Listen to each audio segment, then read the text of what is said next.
My name is Robert Prinz. I'm the Advocacy Director with Bike East Bay. If you're not familiar, our organization's been around for a little over 50 years, representing the 2 counties east of San Francisco. That's Contra Costa and Alameda counties. It's about 33 different cities, depending on how you cut it, and around closing in on 3 million people. It's a very large area and a very diverse area. And there's a few projects that we're working on this year and into the future that really span many parts of the East Bay. One of those is our San Pablo Corridor project, which runs from Oakland all the way up to Crockett and the Carquinez Bridge. If you're interested in getting involved with that, we have more information on our website and a lot of events coming up throughout the year. And then going the other direction down the coast is the East Bay Greenway. That's a planned biking pedestrian facility, a combination of off-street trails and protected bikeways that will extend, once it's completed, all the way from downtown Oakland to Fremont, with an initial phase that's underway from downtown Oakland to South Hayward. And if you follow our updates in our email newsletter, you might have seen that recently there was some funding awarded for this project through the One Bay Area grant in the amount of, let's see, $9.7 million in One Bay Area grant funding. That's regional funding. And then also $25 million in state active transportation program funding.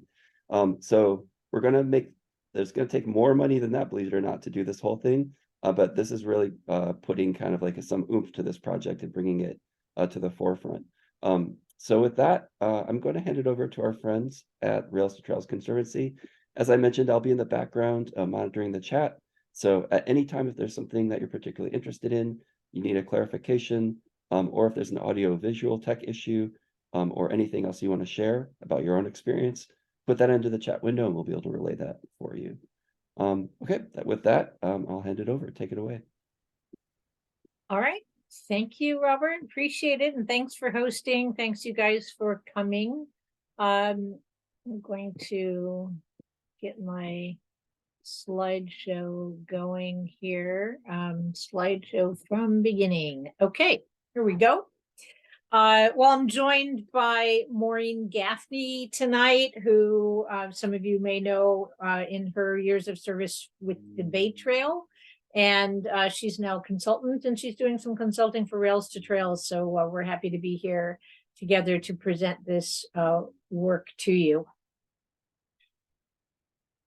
So a little bit of background before we jump into the East Bay Greenway project, because the work that we have recently done to support that trail is part of the Bay Area Trails collaborative work that we're doing. So some of you I know are familiar. I know we've got at least a couple members on the call now.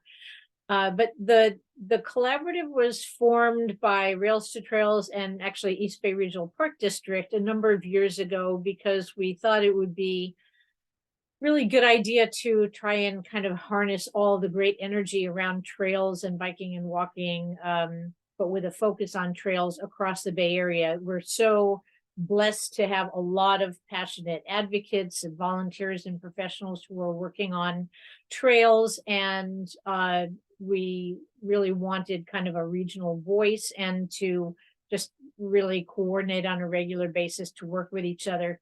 And then Rails to Trails also started moving into this national program that we call Trail Nation, where we were really focusing on creating regional collaborations to set out visions of a big regional trail network and work across boundaries to create those trail systems, rather than putting energy into one project at a time, but put a big vision out there and work together to realize it. So that's what we're doing at the Bay Area Trails Collaborative. So we have a lot of different organizations and agencies working together. But the East Bay Greenway is one piece of this large network that's mapped here that you can see. And it's a 2,700 mile network, a vision to connect people and places throughout the Bay Area. And some of the other, well, let's see, I guess, let me just get my, whoops. Get these slides going. So yeah, it says 2,600 mile, but we updated that in our GIS mapping. It's actually 2,700 miles. And so we put a lot of time and energy into mapping this network and getting a lot of feedback on it, and connecting with all of the counties and inviting the cities to contribute. And this is kind of intended as sort of a backbone network. It's certainly not every trail in the Bay Area, but this is a way to kind of make these regional connections and the spines of network. And then, lots of trails can connect to that or on-street facilities. So we just are inspired by this big vision, and we love working with colleagues across the region. And we're supporting this network in a variety of ways. We work together on advocacy to get more funding and policies that support investing in trails. And then we also are looking for opportunities to move individual projects forward with technical assistance or advocacy or best practices, or, how can we kind of get you over the next hurdle, and working together and across these boundaries and lifting up the trails that we have identified as high priorities for the whole region, and the East Bay Greenway is one of those. So at this point, I'm going to hand it off to Maureen, talk a little bit more about the collaborative, and jump into some of the other East Bay Greenway stuff. Great. Thank you, Laura, and thank you to Robert and Bike East Bay for letting us talk about this work. And as Laura was saying, the coalition really is a coalition, and these are some of the coalition partners listed here. Everything from the East Bay Regional Park District to some trail planning design consultants to MidPen and several of the bicycle coalitions and Bay Area Ridge Trail. As Laura mentioned, I worked for about 17 years for the San Francisco Bay Trail, and we were very much involved in the Bay Area Trails Collaborative and this regional network. So yeah, this one's just about recognizing some of those partners, and I think we can move to the next slide. And one of the efforts that BATSI undertook a couple of years ago was identifying with all these partners what are some key priority projects for the Bay Area and for the Bay Area Trails Collaborative effort. And so some of those are listed here, and I won't go through the entire list. You can take a look at those, but some of the key ones that we've given you some fun pictures of are the west span of the Bay Bridge. Obviously, that's a big one. The Bay to Sea Trail, and oh, look at those! That's fancy. They're coming up one by one on this one that Laura's running here. And Richmond Greenway, East Bay Greenway, which we're talking a little bit about tonight, and the Guadalupe River Trail. Of course, there are certainly more than just these that are BATSI priority projects, but those are just a handful there. Next slide. And this is just, more reason why all of those folks have found a reason to get involved with the Bay Area Trails Collaborative, and why it's important to move this work forward. Just the regional benefits that come from an integrated network, different multiple transportation options, strong business opportunities and economics, health and wellness, thriving environment. We know that the transportation sector is the #1 contributor to greenhouse gas emissions. So this work really is environmental work, and it really is climate work. It really spans across so many of these different areas. And Next slide. So, the goals of BATSI are promoting the vision of a 2,600 mile regional trails, and Laura went through a few of these already. Increasing access for increasing funding for all of the trails in the Bay Area. Getting the word out, mapping and analyzing through GIS. How can we be of service completing this network?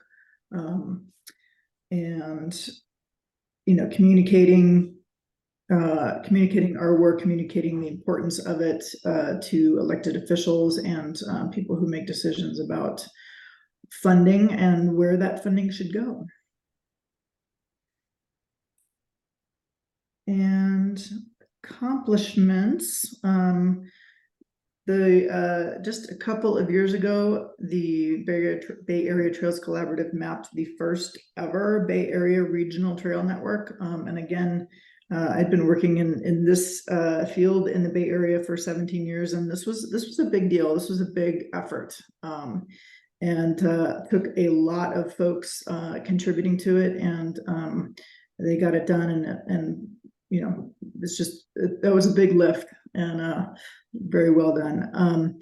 They successfully advocated for the trails inclusion in MTC's Regional Active Transportation Plan, and really were pretty key in helping out getting funding for some key trail programs like the Active Transportation Program, Regional Measure 3, and Priority Conservation Areas. And next, I believe, so Laura, this says me, but I thought it was you. Is that right? East Bay Greenway? Let's see. I think you're the first couple, and then when we transition to the tasks, I'm gonna jump in. Okay, sorry about that. I That's all right. moved a few things around at the last minute, and now I'm caught flat-footed. So as we mentioned, the East Bay Greenway is one of the priority projects for the Bay Area Trails Collaborative, and if you aren't familiar with it, East Bay Greenway is a planned bicycle and pedestrian facility from the Lake Merritt BART to South Hayward BART. And the ultimate project envisions a 16-mile fully separated bicycle and pedestrian path in the BART right-of-way. This will run through Oakland, San Leandro, and Hayward, and connect 7 BART stations, as well as downtowns and schools and neighborhoods. Next slide.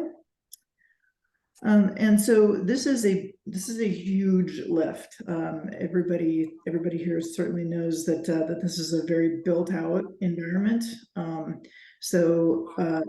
It's not super easy to fit a trail into there with all of the existing infrastructure. So it has been cut into phases, and the phase 1 project will be a regional bikeway with those pedestrian transit improvements along city streets parallel to the BART alignment, connecting those same BART stations between Lake Merritt and South Hayward, but sort of to get some of those things done in the nearer term, they will be sort of more on-street facilities where they can make a difference in the much nearer term, because again, that ultimate project is a big lift, and working with the UP Railroad to get an easement on that alignment.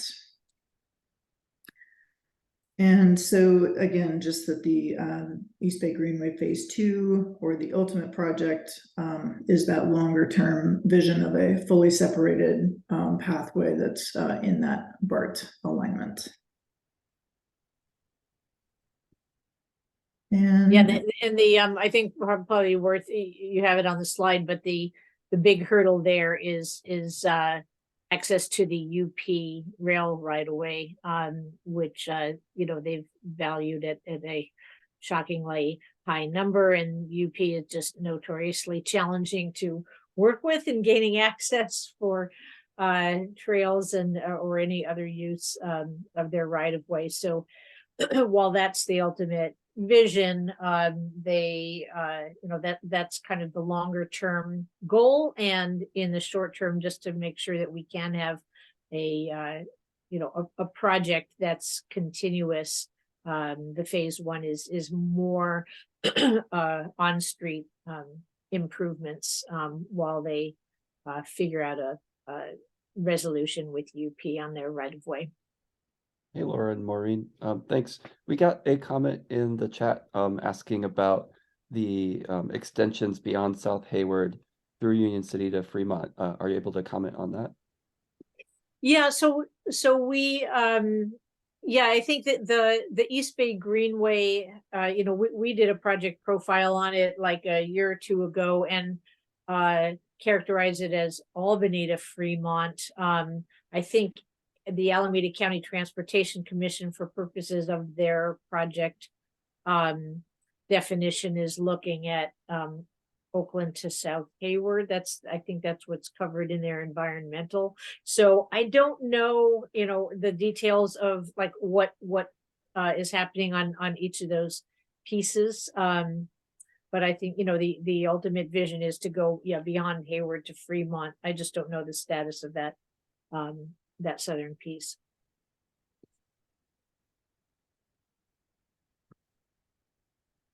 Oh, I think we just wanted to kind of share, as some of you have probably seen, there's some pieces of this that are done, including a small, like 1 mile segment near Coliseum BART station.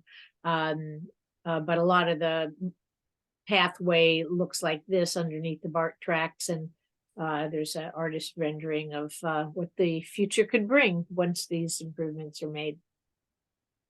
Yeah, and I'll just give a plug for that.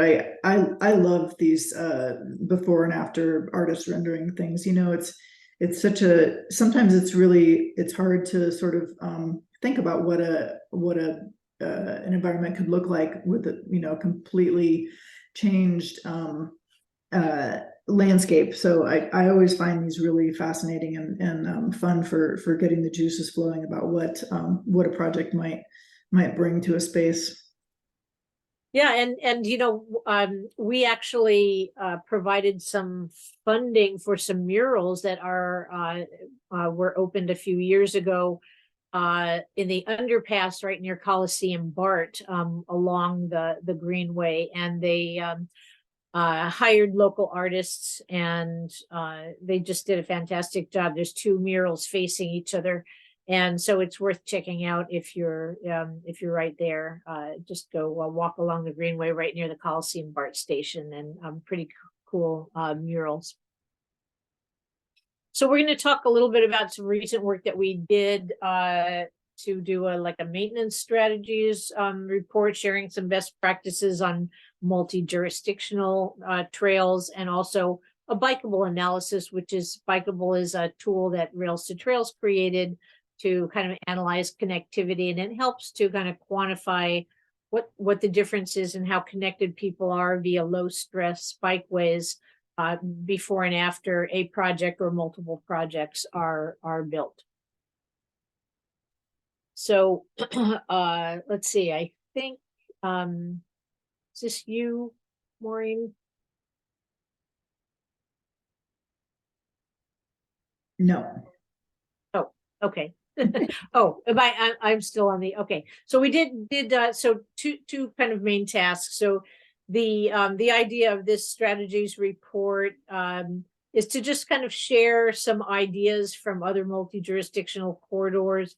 The challenge always is funding, how to do this with a lean budget, and how to do it effectively and efficiently, and how do you get coordination across the boundaries, and what are the kinds of maintenance responsibilities and challenges that other folks are facing, and how are they dealing with it. So that was the idea, is to share some good ideas from other places that could inform both the East Bay Greenway, but also this is intended as kind of just a general resource that the Bay Area Trails Collaborative is kind of offering to, the Bay Area, just as a resource. And then the bikeable analysis generates these kinds of maps that show relative connectivity, the red color being very high stress areas and the darker green being lower stress areas. And we can map from specific origins to specific destinations and see like what percentage of people can get to their destinations via mostly low stress routes. So we have finished that report. It's available to share and on our website. And the analysis, will just take a look at that tonight too, to share that with you. Okay, I think this is the handoff.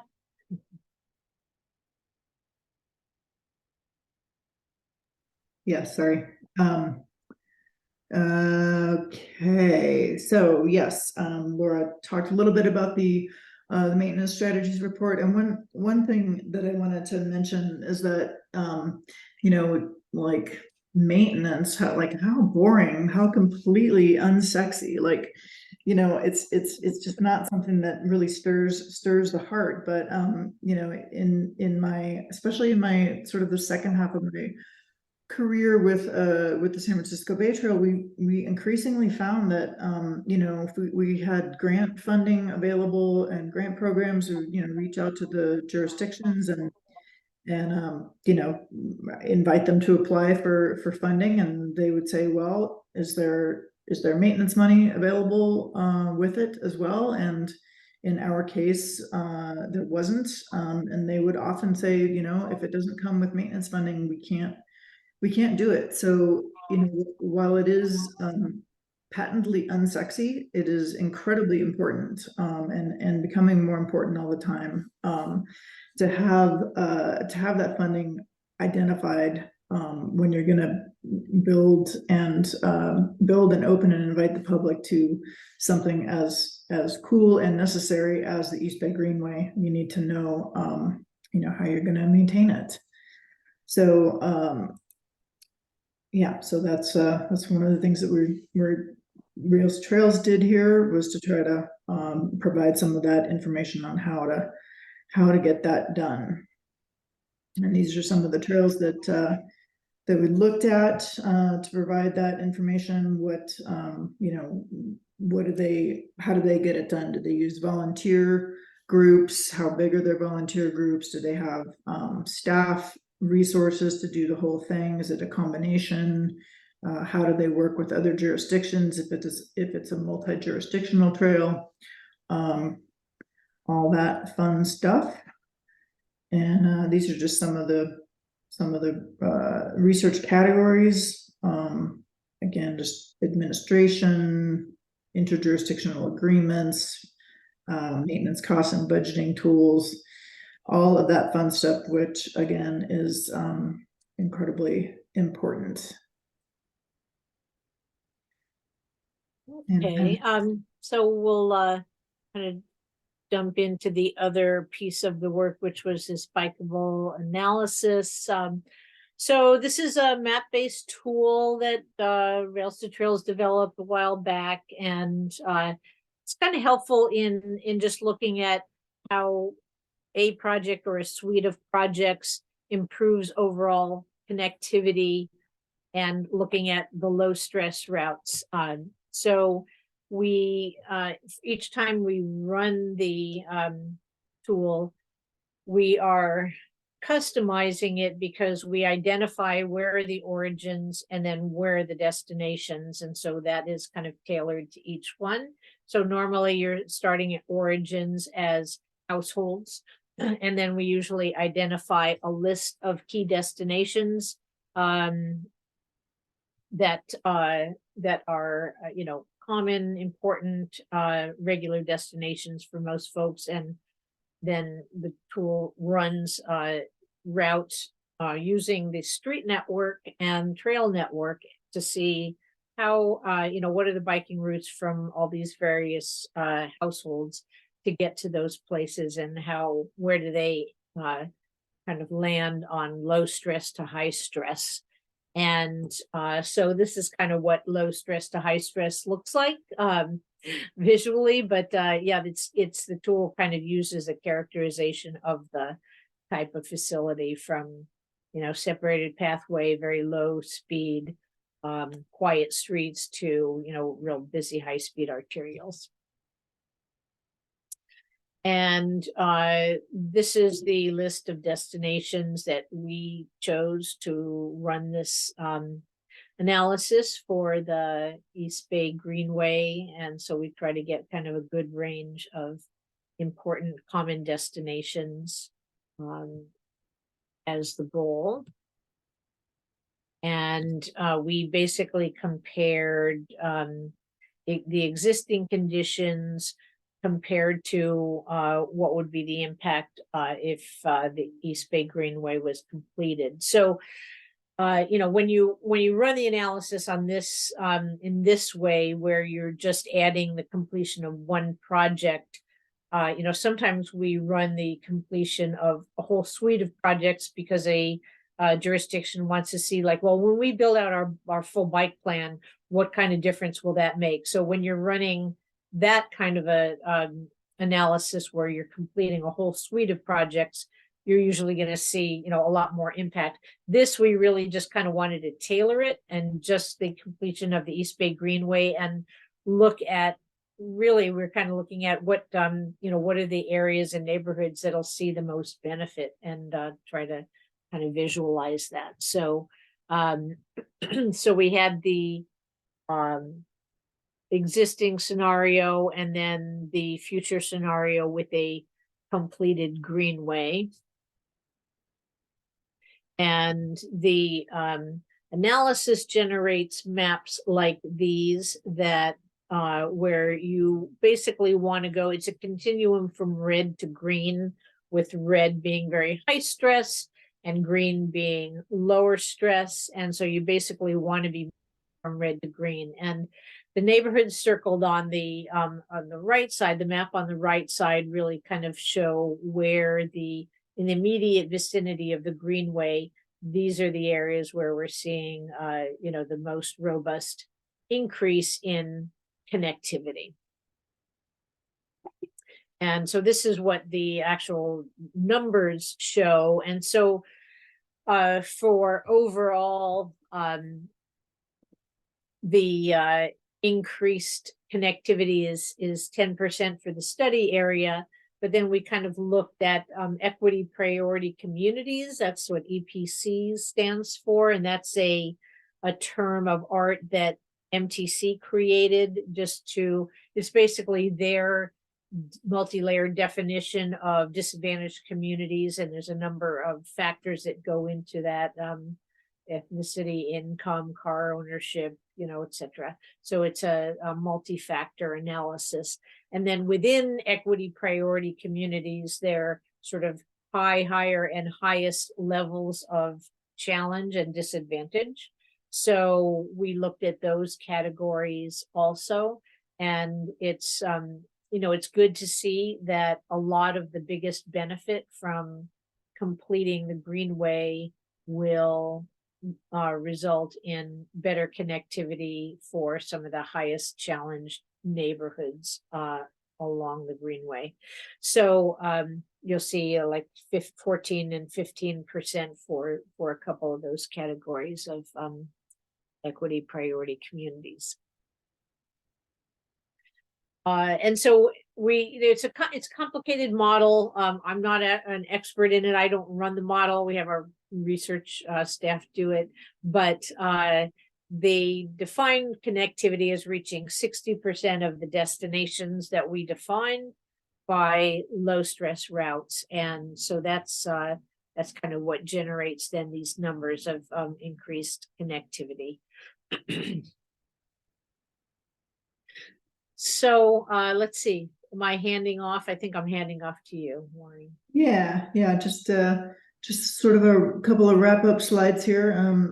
What is next for the Greenway? I think we mentioned, or Laura mentioned at the top, that the active transportation program just awarded $19.5 million to the East Bay Greenway multimodal phase 1, which is amazing. That is highly competitive money, and that is definitely a good outcome for the Greenway. So with that, ACTC will be proceeding with those phase 1 on-street options that we talked about. That will take some time to get that grant contracting and the bureaucratic stuff moving. So I don't have an exact start date, but they will be getting moving on that pretty soon. And again, they should give themselves a big pat on the back for getting that award. And then obviously, again, the phase 2 ultimate project long-term separated pathway, they will still be working on that while phase 1 moves forward, but it will be a longer time horizon. Yeah, I actually added this slide, so Maureen will be surprised.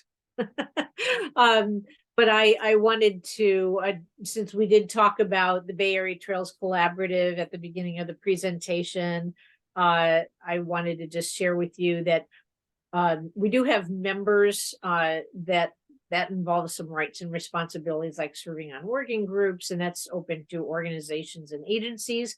But we do have a way for individuals to just basically say, hey, we support what you're doing.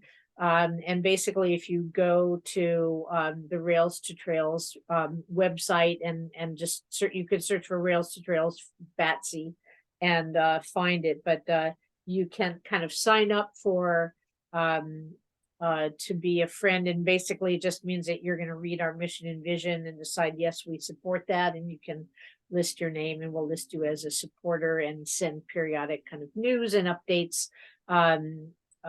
like on a quarterly basis. And then we're hoping to have like some sort of gathering or celebration open to all the friends of BATSI, so we can kind of celebrate the progress as we move forward. So if you're interested in giving us a thumbs up, I can also, since we're I can put the link in the chat so you can actually click on it. I'm not sure if the Robert just did. Oh, great. Thank you. He's on top of it. Yay. Yeah. So we always appreciate a thumbs up from folks who believe in what we're doing. And now, questions, comments? Thanks so much, Laura and Maureen. And we had a couple other people who joined in midway through the presentation. So I'd like to invite them as well. If they missed the intro, to feel free to either use the chat window, or you can raise your hand if you have a question you'd like to relay. And we already did get one question in the chat. Bruce, or excuse me, Oli, a longtime Bike East Bay member, asks, what % of the total distance do you expect the 19.5 million grant funding will construct? I don't know the answer to that. I actually asked for some more detailed information on what the grant covers from the ACTC staff, but I didn't get a response in time, but I'm sure they will respond, so I can share that in the follow-up.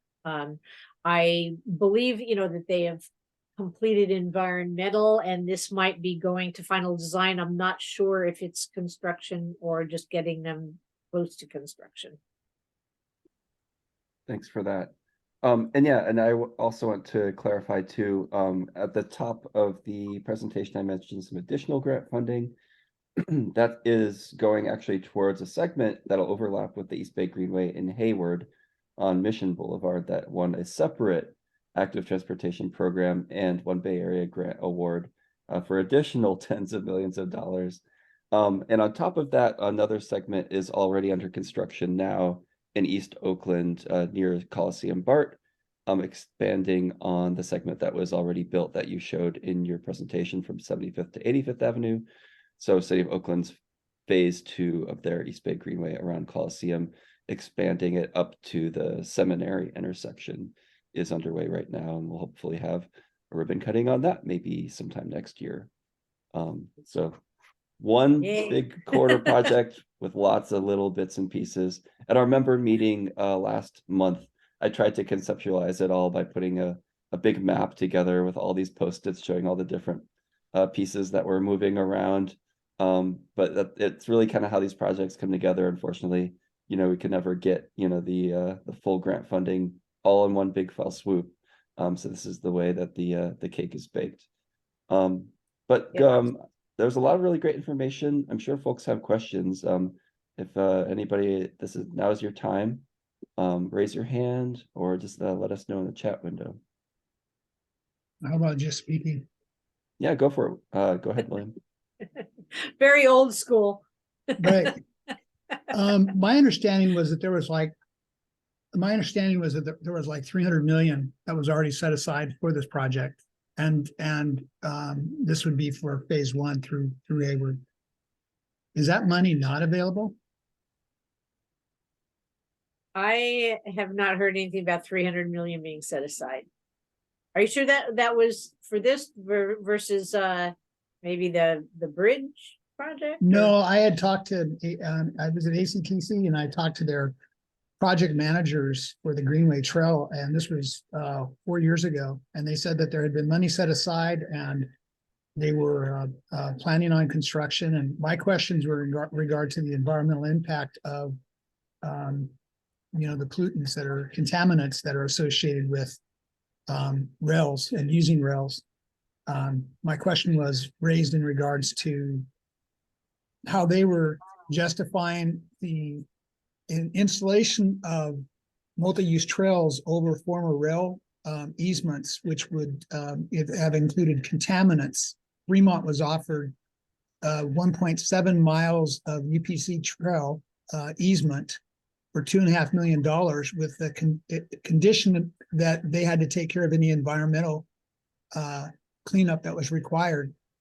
And the city chose not to go forward with that purchase, which was, I mean, it would have been a phenomenal path through North Fremont from Niles to Paseo Padre.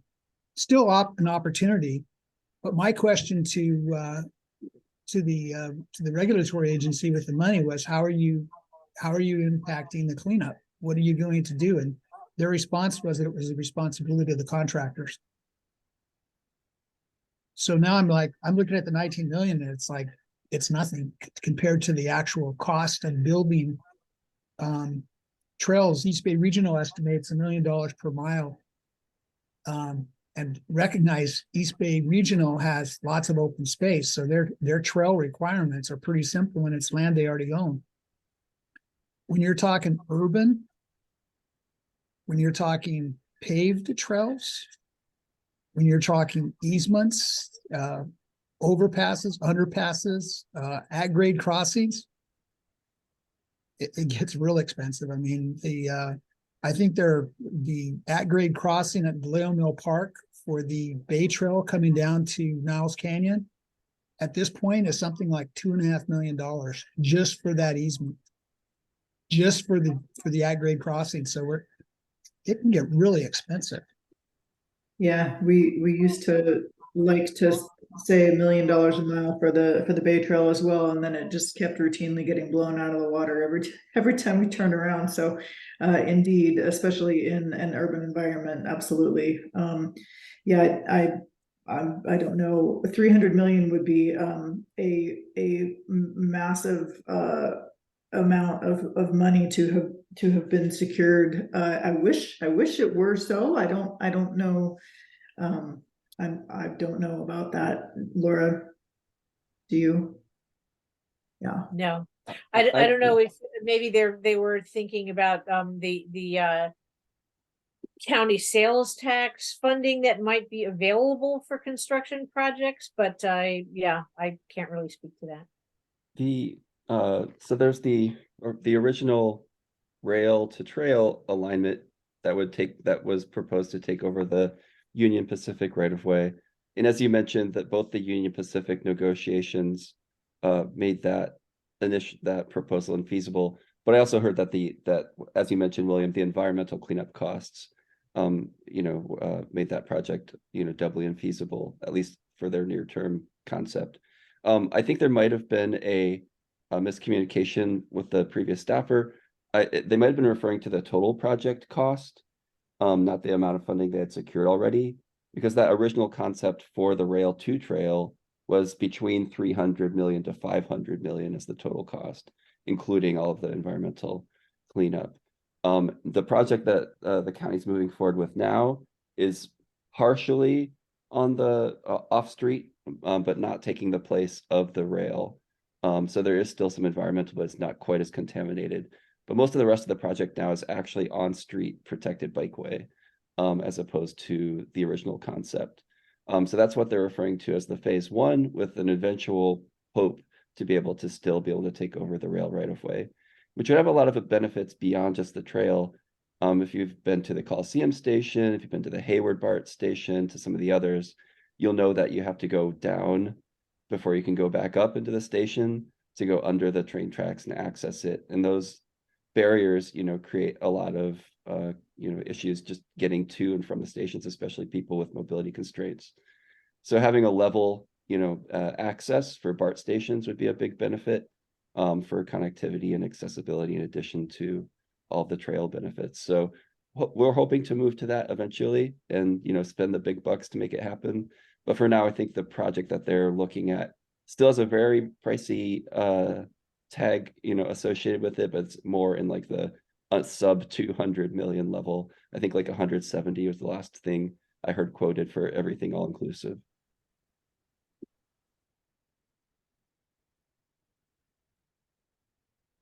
Speaking for down in the South Bay, in Fremont, we're looking at bridges over 880, and they're talking somewhere around $60 million. Sabercat Trail, $90 million.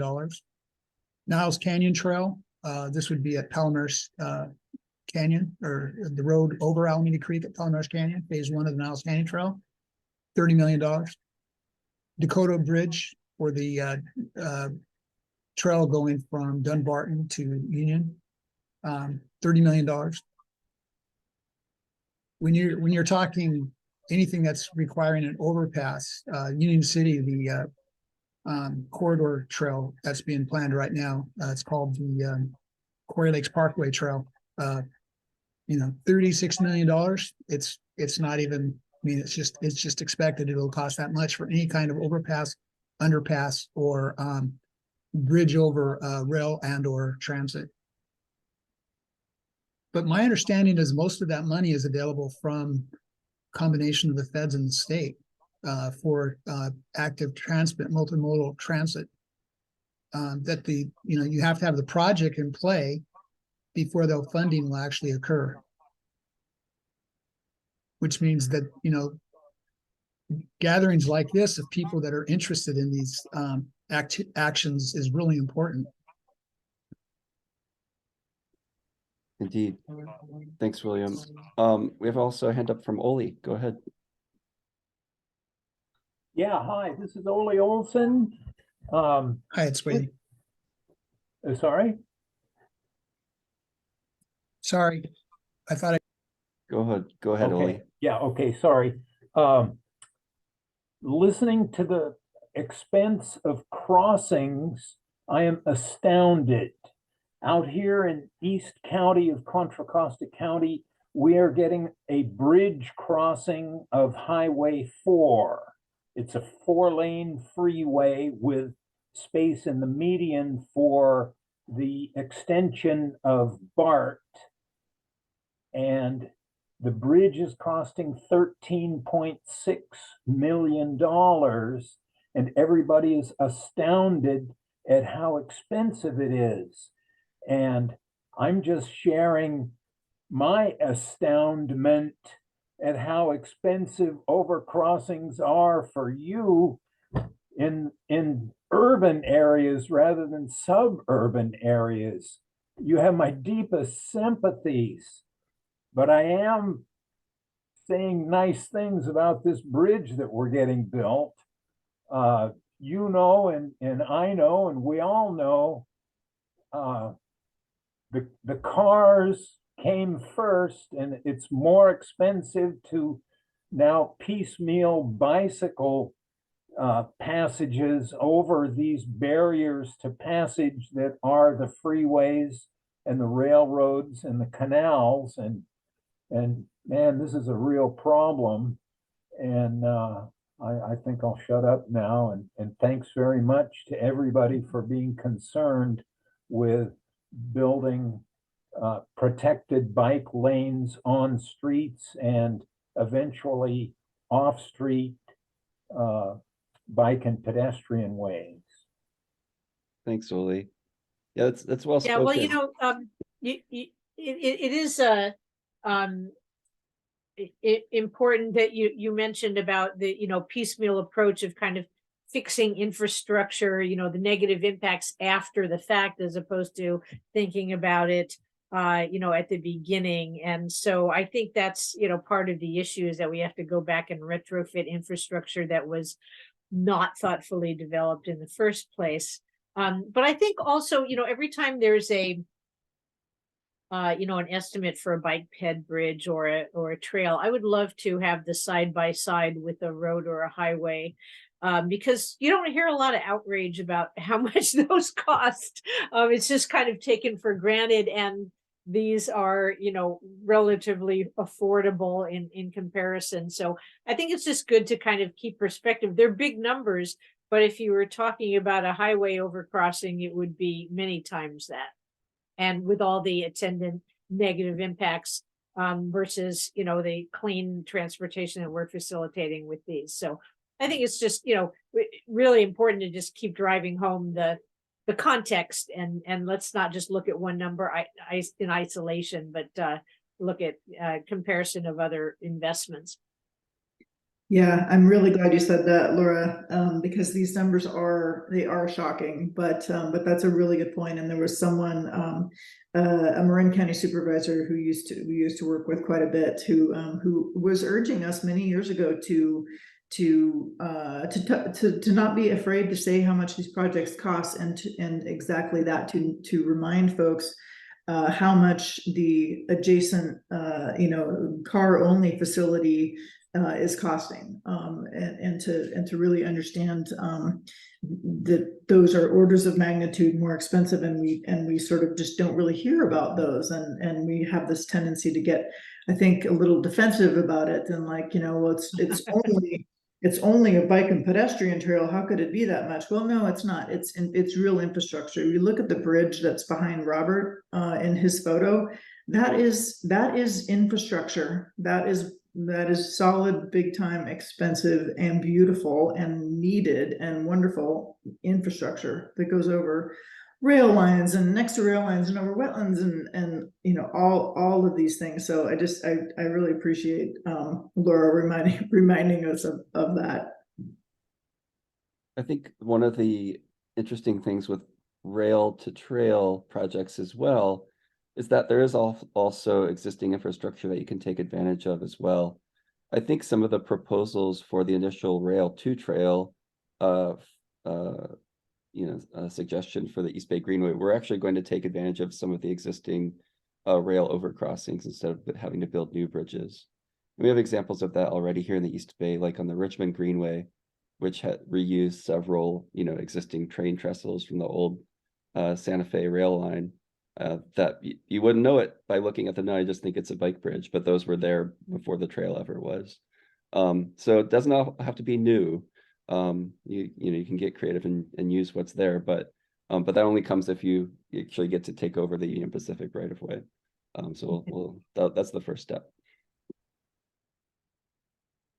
Indeed.